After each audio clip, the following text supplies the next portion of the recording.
I was just on Clubhouse and I went through a list of several videos, but one of them was a replay, and it was actually one of Barthology's rooms.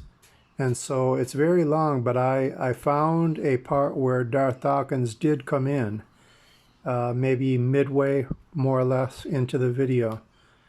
And so I was able to listen to a little about what he said. In fact, I'm still listening. But I found it interesting that there was someone else in the room, and I want to show you a couple clips of what happened. Now, the first clip is where Darth comes into the room and he realizes that this individual is in the room. Here's that clip. It's only, no disrespect to you, it is only out of ignorance of the nature of the characteristics of the God of Judaism and Islam versus the God of the Bible that people think that this is the same God. It's not. Islam is, look, it's really very simple. Islam is simply a bastardization of the God of Christianity, and it's an offshoot cult.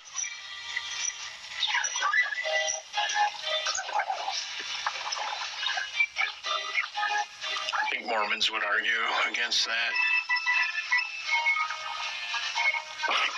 Well, Islam is its own religion. Well, in Mormonism, are you aware that Mormonism teaches that God was once a man, and that we can achieve the same kind of godless status that Mormonism has? Yeah, it's like Russian. Do you realize that? They're full of themselves, like Russian dolls. Mormons are that way. It's an infinite God. Wait a minute. Is this Michael Fahl? See how nice I am? Yeah, okay, yeah, you're nice. You're back down to the audience, yeah. He's a schizo. We're not dealing with him. Darth, I have a question. What is a perfect God? Okay, you saw that, where Darth realized that this individual, whose name is Mike Fahl, was actually in the same room. Now, why did Darth kick him? This is the same Mike Fahl that had a conversation with Darth probably, I'm thinking roughly 3 years ago or 4 years ago, and Darth, believe it or not, became literally speechless. And this is actually one of the top clips on my channel. And I'm going to put the link to the full video in the description area. But if you watch this, you'll see the closing minute or so of what happened in that little chat. Here is that clip. Prior to these issues, that makes me a different type of thumper than you are, right? I look at it a different way. That's just me taking a tangent. So anyway, I'm just throwing all this out because I think that your approach itself is a type of abuse. I find the fact that you're trying to claw with logic, with this little game of yours, right, through the binary approach to logic. It either is the case, isn't the case. It's either true in its absolute or it's fake. And you'll obviously fall back to this because you're conditioned to do so. Right? I'm just trying to say this. Right? I'm just trying to tell you that it's as if you are trying to sculpt the atheist out of wood. I'm not trying to say, like, your overarching theme of trying to convert atheists. Go for it. Have at it.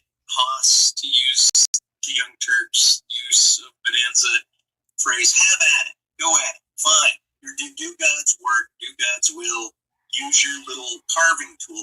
Just know that your application of logic to linguistics has its own limit. And if there is a limit there, and I think we pointed that out. I think I've demonstrated this limit, right, just by your falling flaccid. I think that's the demonstration.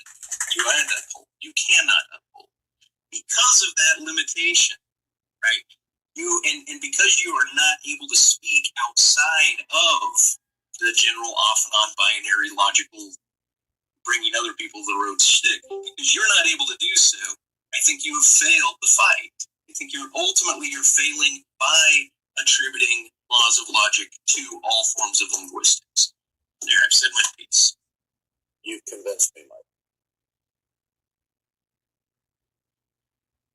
That's awesome.